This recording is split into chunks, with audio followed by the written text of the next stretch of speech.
अस्सलाम वालेकुम मेरी यूट्यूब फैमिली में आप लोग खैरियत से होंगे। आज इंशाल्लाह बहुत प्यारी सी रेसिपी लेके आए। सर्दियाँ हैं, इसमें कॉर्न स्वीट कॉर्न जो है भुट्टे और फेमस है, इसको बॉईल बॉईल करके इंशाल्लाह तीन मुख्तलिफ तरीकों से मैं आपको बताऊंगा। इसको आप सर्व कर सकते हैं और इंतहाई बहुत ही मजेदार किस्म के भुट्टे आपके रेडी होंगे। सबसे पहले तो एक चीज का ख्याल कीजिएगा कि कुकर में जब भी पानी आप डालेंगे तो 50% पानी होना चाहिए, उससे ज्यादा नहीं होना चाहिए। ये मैंने तीन भुट्टे लिए हैं, अच्छी तरीके से साफ करके इसमें रखूंगा, सही है। और यहाँ पे इसके अंदर मैंने 1 टीस्पून भर के 1 से 1.5 नमक इसमें ऐड करना है, ठीक है। और उसके बाद हमने इसके अंदर ऐड करना है शुगर। शुगर करीबन 2 टेबल स्पून इसमें मिलाएंगे। ये मेरा टी स्पून है तो मैं 3 साढ़े 3 डाल रहा हूँ, ठीक है। अच्छा, शुगर से आप हैरान हो रहे होंगे भाई मैंने क्यों डाले।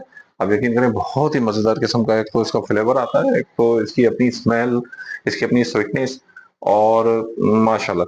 और इसको मैंने पानी में रख के अब इसको कवर कर देता हूँ, ठीक है।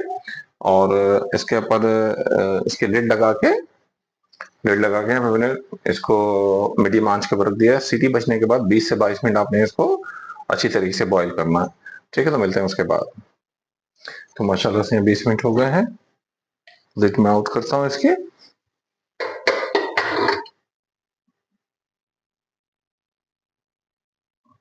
हाँ अल्लाह, देखिए पूरी अच्छी तरीके से बुक गए।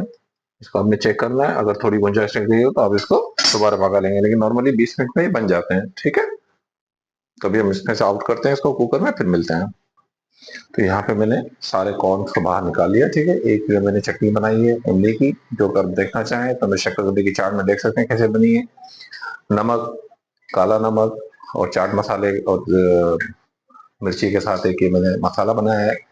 लीमू है और ये हमारे 3 कॉर्न, तीनों को हम अलग तरीके से सर्व करेंगे। देखिए सबसे पहले हम क्या करेंगे, ये कॉर्न सॉफ्ट है, इसको हम ऐसे ही खाएंगे। इसका अपना फ्लेवर इतना रिच और इतना मजेदार होता है कि आप एक दफा ये मेरे कहने पे खा के देखें, बहुत मजा आएगा इंशाल्लाह आपको। इसमें मैंने कुछ किसी चीज को अप्लाई नहीं किया है, बिल्कुल सादा है, ठीक है। और ये इसके ऊपर मैं अप्लाई करूंगा नमक और ये मसाले का जो मैंने बनाया था मसाला, एक इंतहाई मजेदार किस्म का टेस्ट इसका डेवलप होगा, ठीक है। मसाला आप अपने हिसाब से कमो बेश कर सकते हैं।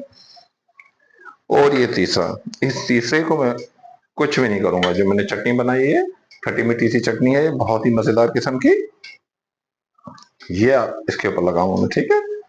ओ वाह माशाल्लाह, देखिए कितना खूबसूरत इसका टेक्सचर आ रहा है इसके अंदर। और ये बहुत ही मजेदार किस्म का लग रहा है। अभी आप मेहमान को सर्व कर सकते हैं इसी तरीके से, ये लें या वो लें। इसको थोड़ा सा खूबसूरती के लिए थोड़ा हम हरा धनिया ऊपर लगा देंगे, जरा खूबसूरती देंगे। खूबसूरती तो बहुत जरूरी चीज है, प्रेजेंटेशन बहुत जरूरी है। तो अभी आप ये देखें कितना खूबसूरत इसका टेक्सचर डेवलप हुआ है। ये मैंने चटनी के साथ बनाया है, इसमें मैंने मसाला नींबू से लगाया, ये बिल्कुल कुछ भी नहीं है। ये मेरी चटनी है, ये नमक का मसाला। तो ये देखें कितना खूबसूरत सा मेरा ये कॉर्न जो है, मैंने 3 अलग स्टाइल में इसको और ये बॉईल किया है। बॉईल करने से के लिए हमें जरूरी है कि थोड़े कड़क वाले दाने लेंगे। सॉफ्ट वाले दाने जो होते हैं वो भूनने के अंदर ज्यादा अच्छे लगते हैं, ठीक है। तो इंशाल्लाह ये आप यूज करें, सर्दी में इसको खिलाएं, लोगों को पसंद आएंगे इंशाल्लाह। आपको ये रेसिपी मेरी कैसी लगी, अच्छी लगी हो तो मेरे चैनल को सब्सक्राइब करें, लाइक करें और शेयर करें। मिलते हैं इंशाल्लाह आपकी रेसिपी में। अल्लाह हाफिज।